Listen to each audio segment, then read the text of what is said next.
At dahil nga spring na talaga dito sa New Zealand, kaya naman panahon na naman para magtanim ng mga halaman. And ito nga, maaga ako nagising dahil sabi ko is pupunta ako ng garden center para bumili ng aking mga pananim. And ito nga, pagtingin ko pa lang is nakita ko na itong napakagandang mga orchids.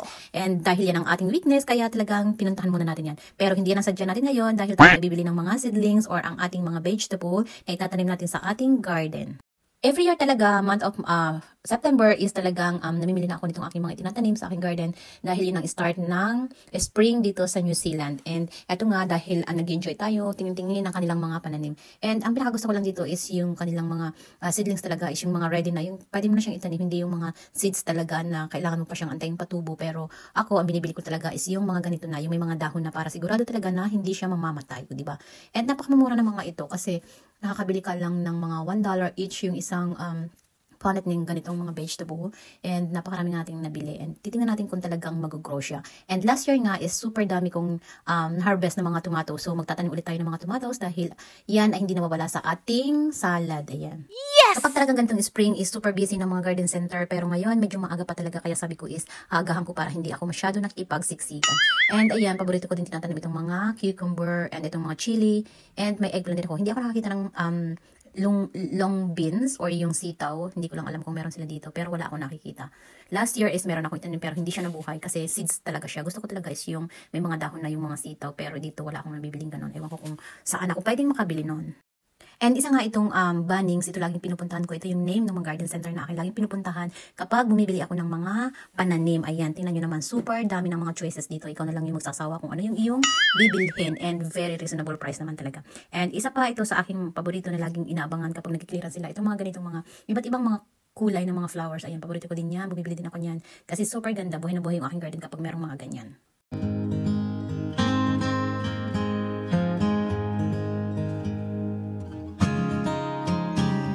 Super gaganda talaga nitong aking mga paborito na mga orchids. Ayan, iba't ibang kulay. Dito pala yan nabibili kasi before wala akong nakikita mga ganyan na mga iba't ibang kulay niya. Very bright colors. Pero ngayon hindi tayo bibili niyan dahil medyo may kamahalan. And ito ang ating priority is itong ating mga pananim na mga vegetable. And syempre, ayan, tingnan nyo naman ang inyong bida is super busy sa kanyang mga pinamili ng mga vegetable. Kaya ayan, umpisa na natin ikarga sa ating sasakyan. O, diba? At sa sobrang dami nga nitong ating napamili is halos hindi na magkasya dahil punong-puno na dito sa ating likod ng ating sasakyan. Ayan, shopping pa more. Hello, ayan, nagbabalik na naman tayo dito sa ating garden. Ayan nga, at dahil kanina nga ay nagpunta tayo sa garden center para bumili ng mga vegetable plants. Ayan, seedlings. Dahil itong ating rice, ayan o, ready na siya. So, pakita ko sa inyo yung aking mga biniling mga gulay. Ayan o. Paborito ko kasi ito, talong. Ayan, may iba't ibang klase dito. Ayan, ito meron tayong rock melon. And then, ayan, ang ating kalabasa. And meron tayo dito, ayan, meron ako dito ayan, iba't ibang mga tomatoes. O diba, iba't iba, laging tinatanim ko ng mga kamatis. Iba't ibang variety. And meron tayo dito, ayan, nabibili ko lang siya ng $3 lang yung isang ganyan, isang ganito. So, diba, very cheap na siya. Ganda na yun.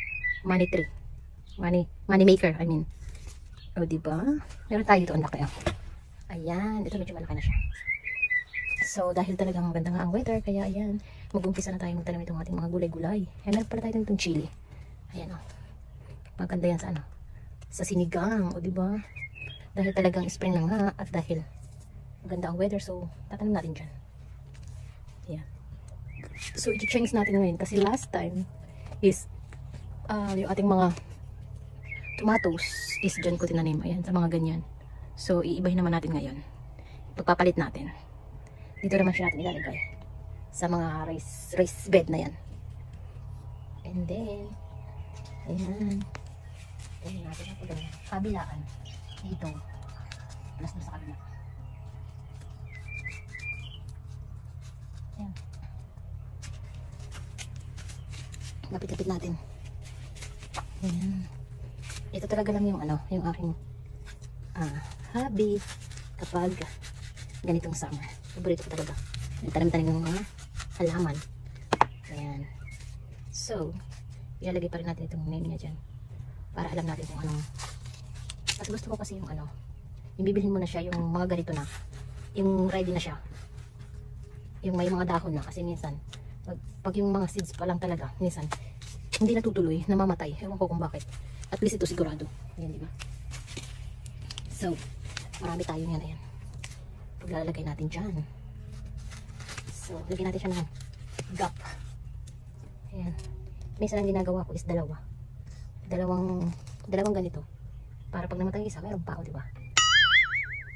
So, by ano yan, by December may mga bunga na yan. O January. Mabilis lang kasi to. And super ganda nito ano natin. Itong ating lupa kasi ano yan, organic talaga. Meron tayong sariling compost bin. Doon natin nilalagay yung ating mga ano, yung mga ginagamit dito na lupa.